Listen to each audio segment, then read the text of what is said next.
Buenas noches, hermanos. Nos da gusto que estén con nosotros en nuestro estudio en nuestro estudio bíblico de cada miércoles, y le damos gracias al Señor por concedernos el solo hecho de abrir su palabra y estudiarla para ser alimentados, para ser fortalecidos por lo que el Señor tiene para nosotros. Y hemos estado viendo en estas semanas la doxología de Primera de Pedro 3.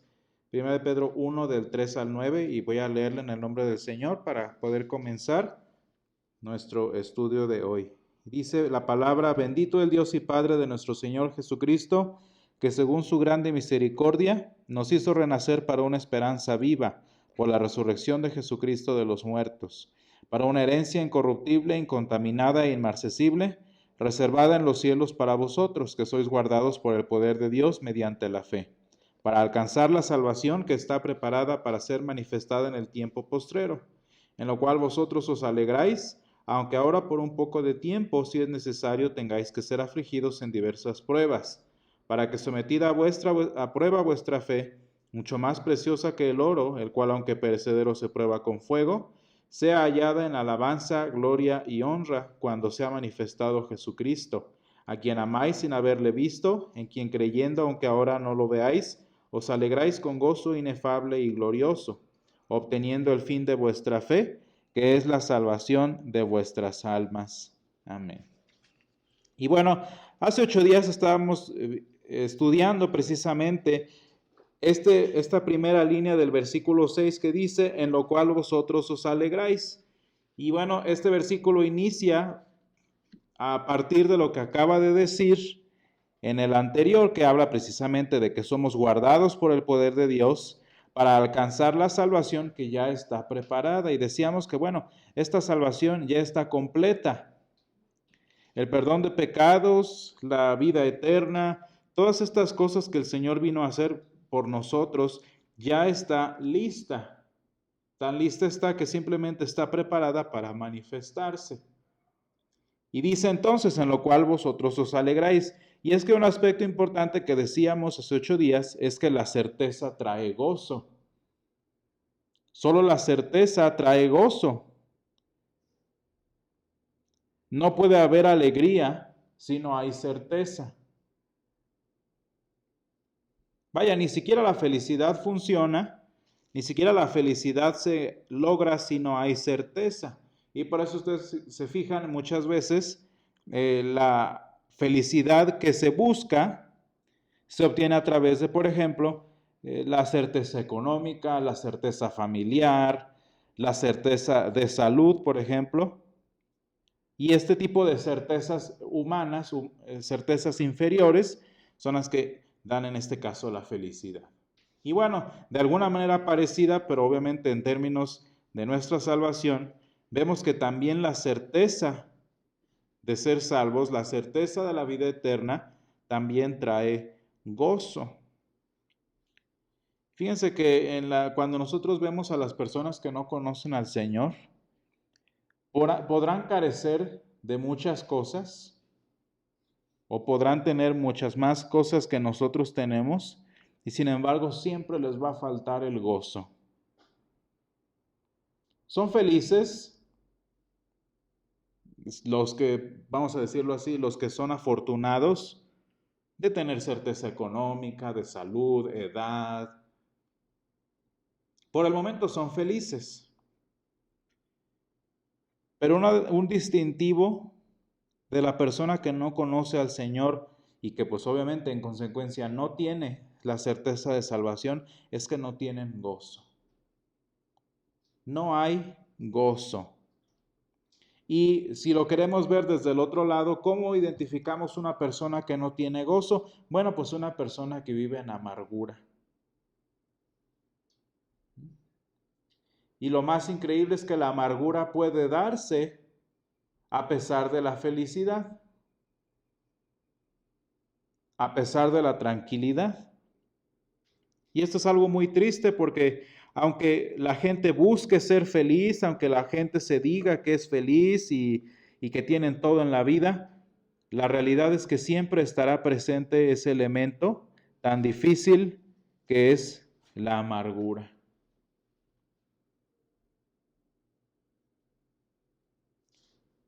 Y tristemente, pues bueno, una de las formas de ver que una persona vive en amargura es que tan pronto falla el factor económico, el factor tranquilidad, el factor prosperidad, se manifiesta el sufrimiento.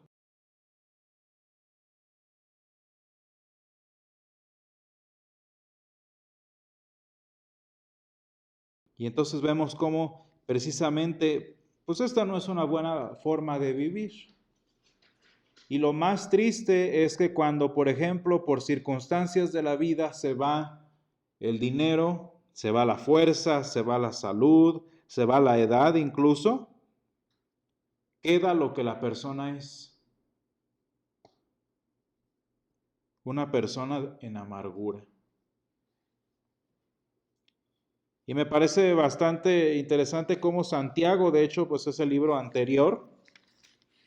Santiago, el hermano del Señor, dice precisamente en el versículo 11, porque cuando sale el sol, está interpretando aquí Santiago Isaías 40, dice, porque cuando sale el sol con calor abrasador, la hierba se seca, su flor se cae y perece su hermosa apariencia.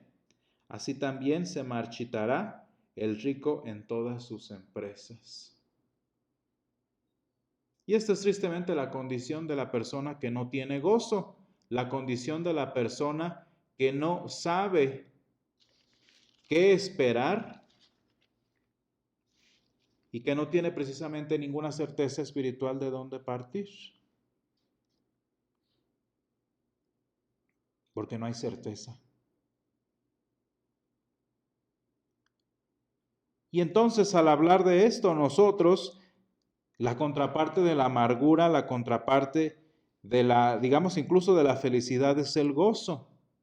Porque ¿cuál es el elemento más importante del gozo? Fíjense bien, ahí tenemos una preposición, dice, os alegráis. Y luego tenemos un determinante de tiempo, dice, aunque ahora, por un poco de tiempo. Porque el gozo, según la palabra de Dios, el gozo del cristiano permanece, como dice aquí San Pedro, aunque por un poco de tiempo tengamos que ser afligidos. Porque el gozo cristiano es el único que permanece a pesar de la falta de fuerzas, la falta de salud, la falta de dinero, la falta de edad. El gozo cristiano permanece para siempre. Y fíjense cómo el Señor en este caso no promete felicidad o no promete paz para cada momento de la vida del cristiano. Y esto es importante. El Señor no nos engaña.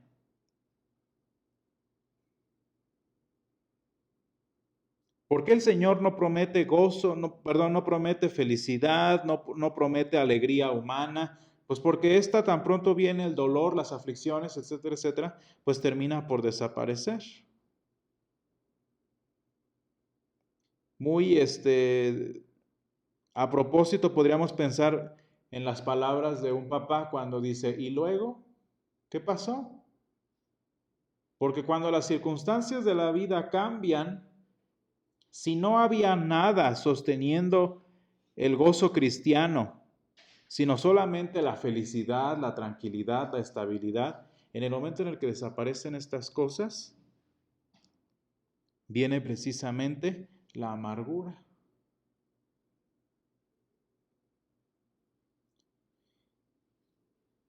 Y dice entonces aquí lo que nos está diciendo San Pedro, precisamente en el versículo 6, es que el Señor promete gozo, porque porque el gozo nace de la certeza de salvación, porque el gozo nace del Evangelio, porque el gozo nace de la palabra de Dios. Y la única razón por la que los cristianos tienen gozo es porque tienen acceso a la palabra de Dios. No es de sorprenderse que en este caso, un cristiano que no haga uso, por así decirlo, de la palabra, un cristiano que no haga uso, en términos, podríamos decirlo así, de su salvación, diciéndolo de alguna forma, un cristiano que no explote su salvación, pues en este caso no va a experimentar el gozo del Señor. Sí, porque el Señor nos da certeza y gozo, pero ¿dónde encontramos esa certeza? Pues en la palabra de Dios. Y si el cristiano no accesa a la palabra de Dios, si el cristiano no hace uso de esto, pues ¿cómo espera tener el gozo del Señor? ¿Cómo espera entonces hacer frente, en este caso, a las circunstancias que de por sí suceden?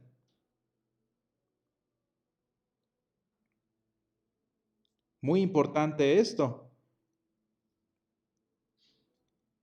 Y un aspecto, un ejemplo, perdón, que podemos ver de esto, lo encontramos en el libro de Job. Si buscamos ahora sí en el ejemplo principal de la Escritura a propósito de los sufrimientos del creyente, pues vamos a ver cómo el primer cristiano de la Escritura, pues precisamente vive todo esto. Está viviendo lo que sucede en este caso. Dice, por ejemplo, en el versículo Job 1, versículo 20, entonces Job se levantó y rasgó su manto y rasuró su cabeza y se postró en tierra y adoró. Pero fíjense bien, allí hay una diferencia. Aquí no hay desesperanza, aquí no hay amargura, simplemente hay dolor, que no es lo mismo. No es lo mismo la amargura que el dolor, no es lo mismo la amargura que el enojo, porque esas son emociones humanas. Dice que se levantó y rasgó su manto. Allí podemos ver un cóctel de emociones, ¿no? Vemos enojo, vemos tristeza, vemos, vamos a decir, incluso desesperación del momento. Pero fíjense cómo no está su vida cristiana, no está simplemente, como dice Santiago, como una ola que el mar echa de un lado a otro. Job estaba bien cimentado en lo que él era. Y dice el versículo 21, y dijo, desnudo salí del vientre de mi madre, y desnudo volveré allá. El Señor dio, el Señor quitó, sea el nombre del Señor bendito. Y lo más increíble de la historia de Job es que a pesar de haber sufrido de una forma que muy pocos han sufrido, Job no vivió en amargura. Vivió en dolor, vivió en desesperación, claro, vivió incluso en estrés emocional, en tantas cosas, a propósito de dolor físico, y sin embargo no vivía en amargura. ¿Y saben cómo no vivía en amargura? Porque incluso tenía ante quién presentar su justicia, ante quién defenderse, porque Job seguía siendo creyente. Job sabía que su justicia venía del Señor, Job sabía que su estabilidad espiritual estaba en el Señor y por eso apelaba a Él. Por eso, aunque sus amigos lo atacaban, en este caso Job seguía firme en lo que él era. Y fíjense, aunque Job vivió todo esto, hubo una persona igual que él que vivió todo lo que le pasó, pero hay una diferencia muy grande. Vean en el capítulo 2, versículo 9. Bueno, dice a propósito en el versículo 7, Job 2, 7, dice, entonces salió Satanás de la presencia del Señor e hirió a Job con una sarna maligna desde la planta del pie hasta la coronilla de la cabeza. Y dice entonces que Job tomaba tiesto para rascarse con él y estaba sentado en medio de la ceniza. Y lo más increíble es que aunque Job era miserable, no era amargado. ¿Quién sí? Y aquí vemos precisamente la diferencia entre una persona con la certeza de salvación y una persona que no la tiene. Y dice entonces, le dijo su mujer, ¿aún retienes tu integridad? Maldice a Dios y muérete. ¿Qué es lo que está diciendo la mujer? La mujer aquí está reflejando amargura espiritual. Job sigue ahora sí podríamos decirlo en términos modernos, Job sigue con sus cosas de Dios, de que la salvación y todo eso, y la esposa le dice, ya todo eso. ¿Se fijan cómo la mujer era posiblemente feliz? Muy seguramente era plena, pues un hombre de los más ricos del antiguo Medio Oriente. Pero cambiaron las circunstancias, cambió la situación económica, cambió la situación laboral y salió la verdadera mujer, una persona amargada, por así decirlo. Una persona sin esperanza, una persona sin certeza y una persona cuyo, digamos, situación emocional va y viene conforme van y vienen las circunstancias. A veces está bien, a veces está mal, y es un ir y venir que tristemente sabemos en dónde va a terminar.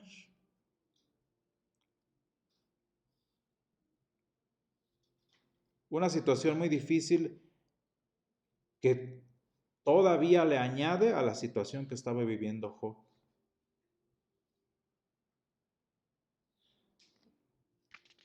Entonces vean lo importante que es y cómo se ve la diferencia entre una persona amargada, una persona que no tiene el gozo del Señor y la que sí lo tiene. Y digo, debe verse porque si no, qué triste la condición del cristiano.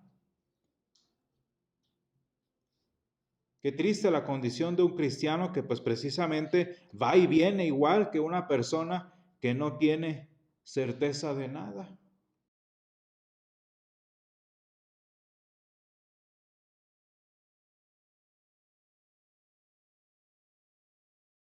Y hemos puesto el ejemplo, ¿verdad? Quizás el ejemplo más triste de todo esto que nosotros podemos pensar incluso es en un funeral. Allí es donde se ve el gozo cristiano y la amargura humana. Un funeral, tristemente un funeral, es la marca definitiva del gozo o la amargura humana. Y véanlo ustedes, sin importar que si es bautista, que si es presbiteriano, lo que sea. Cuando hay un funeral cristiano es un funeral triste, es un funeral doloroso, es un funeral con tristeza, pero no con amargura.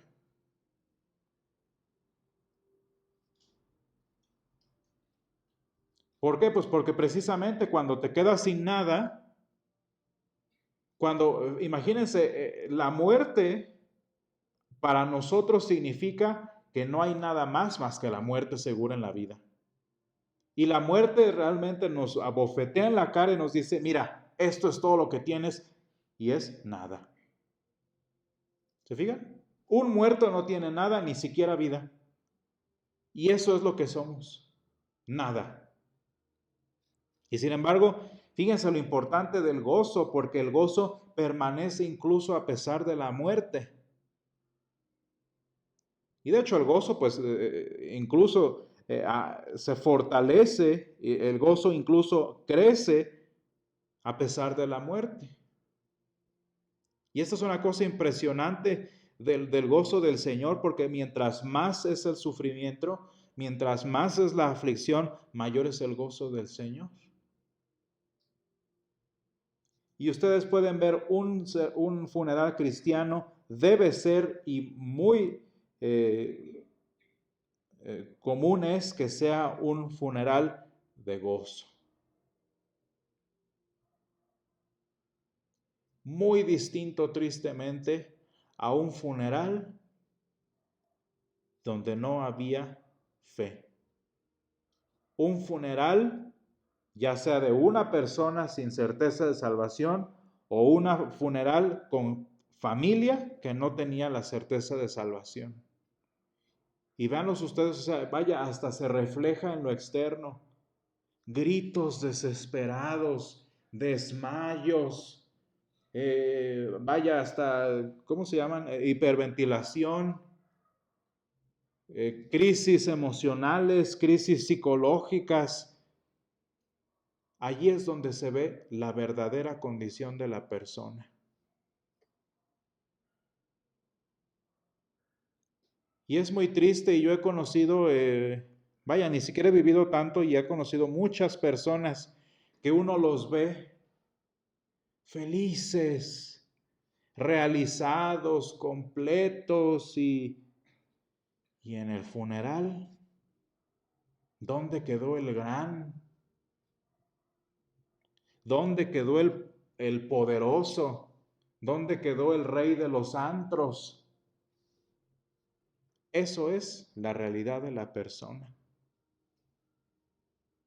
Y ahí es donde tristemente se ve más clara y más evidente la amargura humana. Porque no hay nada que la tape, ¿verdad? No hay nada que la oculte, no hay nada que distraiga a la persona de darse cuenta que vive en amargura de corazón.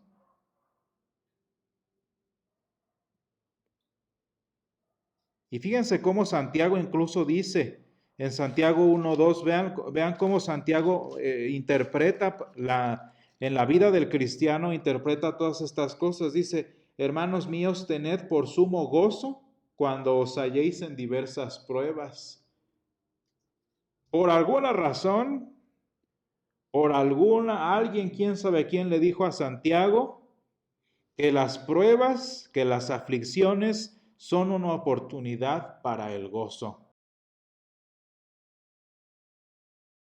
Y fíjense cómo el Señor es tan grande que incluso utiliza las aflicciones de la vida humana, utiliza las aflicciones de nuestra realidad, los problemas en casa, los enojos con el jefe en el trabajo, cualquier situación de crisis emocional, financiera, de salud, utiliza cualquier situación para darnos oportunidad de gozarnos. Muchas veces el cristiano que no sufre estas situaciones ni siquiera se da cuenta que tiene acceso al gozo del Señor. Porque a veces los cristianos que les va bien, pues como que se les olvida el gozo del Señor. Sí, el gozo y todo, y sabemos y lo leemos en la Biblia, pero casi nunca nos acordamos de Él, casi nunca lo gozamos, casi nunca disfrutamos el gozo del Señor, sino solo cuando vienen las diversas pruebas, como dice Santiago. Entonces fíjense cómo el Señor, o sea, el Señor no dice, el Señor no dijo, voy a darle una vida difícil a este cristiano para que viva en puro gozo. No, ese no es el punto.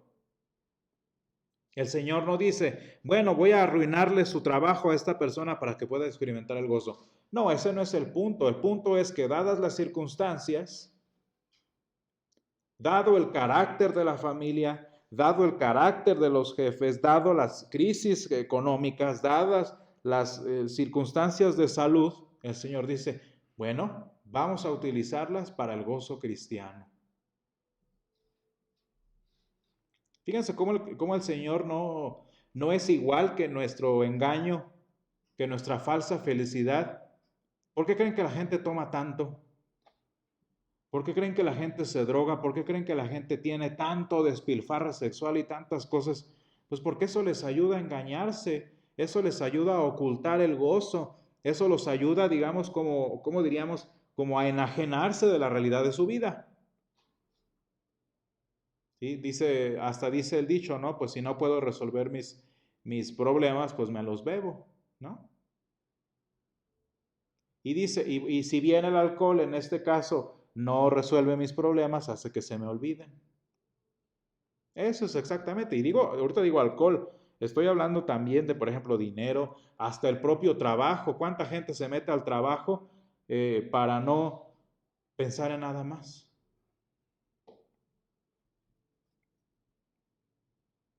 Las amistades incluso, tantas cosas bonitas como el trabajo, vaya, hasta diría yo, cosas bonitas como el alcohol, cosas bonitas como las amistades, la gente las utiliza y las pervierte para olvidar el hecho de que no tienen gozo. Y fíjense cómo el Señor no es así, el Señor no nos da remeditos para que se nos olvide que vivimos en un mundo caído. No, el Señor utiliza esas situaciones de un mundo caído, nuestras enfermedades, nuestra familia, nuestro trabajo, tantas situaciones que vivimos nosotros, las utiliza para, digamos, mejorar nuestra calidad de vida cristiana. Y es muy difícil en la mayoría de las ocasiones tener esta perspectiva como cristianos, porque pues cuando estás allí en el problema, cuando te hablan, yo por ejemplo tengo problemas, incluso yo tengo problemas nerviosos, no tan feos, pero pues sí tengo, ¿no? Emocionales que tengo, recibo una noticia, estoy en una circunstancia difícil, pues sí me afecta en mi cuerpo. Y no les voy a decir que no lo siento, que me llega una mala noticia y me empiezo a reír y que, mire el gozo del Señor. No, pues eso sería hipocresía. Sí me pega, sí me afecta, sí daña mi estabilidad del día, pero inmediatamente, fíjense bien, así es como funciona. Inmediatamente, dice, sabiendo que la prueba de vuestra fe produce paciencia, porque inmediatamente cuando viene la prueba, inmediatamente cuando viene la circunstancia, inmediatamente cuando viene la situación difícil, sí te pega, sí te, a veces hasta te tira, sí te humilla, pero luego te acuerdas de quién es el Señor. Y Job, y eso lo vemos claritito en el ejemplo de Job que decía yo hace un momento, en Job 1. ¿Qué hizo Job cuando recibe la noticia? Pues lo que hacemos todos, ¿no? Bueno, Job lo hizo muy al estilo del Medio Oriente, haciendo muchas cosas muy, muy extrañas, pero cuando nosotros recibimos una noticia difícil, cuando nosotros mero estamos en el problema, cuando nosotros estamos en una situación de ese tipo, claro que el cristiano reacciona como cualquier persona. Claro que el cristiano, pues de inmediato, como dice Job 1, no es que mi Biblia se me dice, nos levantamos, rasgamos nuestro manto, rasuramos nuestra cabeza, nos postramos en tierra. Claro que eso lo hacemos. Pero vean luego que hizo Job. ¿Qué es lo que hace el cristiano luego? Una vez que viene la prueba, como dice Santiago, luego produce esperanza, luego produce paciencia. ¿Y cómo se vio esa paciencia en la vida de Job? Cuando dijo Job, ¿sabes qué? Sea el nombre del Señor bendito. Y eso no lo hace la persona que no conoce al Señor. Y yo espero que nosotros en nuestra vida cristiana vamos a continuar estudiando esto dentro de 8 días, que nosotros podamos ir ahora sí disfrutando más este gozo, dándonos cuenta de cómo funciona. E incluso pidiéndole al Señor que nos muestre cómo vivir el gozo de su salvación cuando vienen estas circunstancias. Y va a ser difícil, más si hemos sido cristianos que estamos acostumbrados a llevar una vida cristiana fácil, sin problemas, sin circunstancias, que no creo que sea el caso, pero bueno, puede ser. Y decirle al Señor, Señor, enséñame a hacer uso del gozo que tú prometes y ayúdame, Señor, a ser un cristiano gozoso, aunque haya sufrimiento, aunque haya tristeza, aunque haya dolor. Gracias, Señor, te damos porque tú eres el origen, Señor, y tú eres el sustento de nuestro gozo. Y gracias te damos, Padre, porque tú has cimentado nuestra vida en tu salvación, porque, Señor, tú has cimentado nuestro presente en tu eternidad. Y gracias, Padre, te damos porque solamente en estos supuestos, Señor, podemos entonces experimentar, Señor, y esperar el gozo cristiano. Señor, ayúdanos a que como creyentes podamos vivirlo, Señor, en las circunstancias de nuestra vida. Que, Padre, aunque reaccionemos como todo ser humano reacciona ante las situaciones difíciles, de inmediato, Padre, la prueba produzca en nosotros paciencia, Señor. Ayúdanos, Padre, a que esta paciencia nos lleve a decir, como dijo Job, que tu nombre sea glorificado, Señor. Ayúdanos en todas las circunstancias de nuestra vida. Danos el gozo de tu salvación, Señor, como dice tu palabra. Y sé con nosotros, te pedimos en esta semana. Te lo pedimos en el nombre de Jesús. Amén.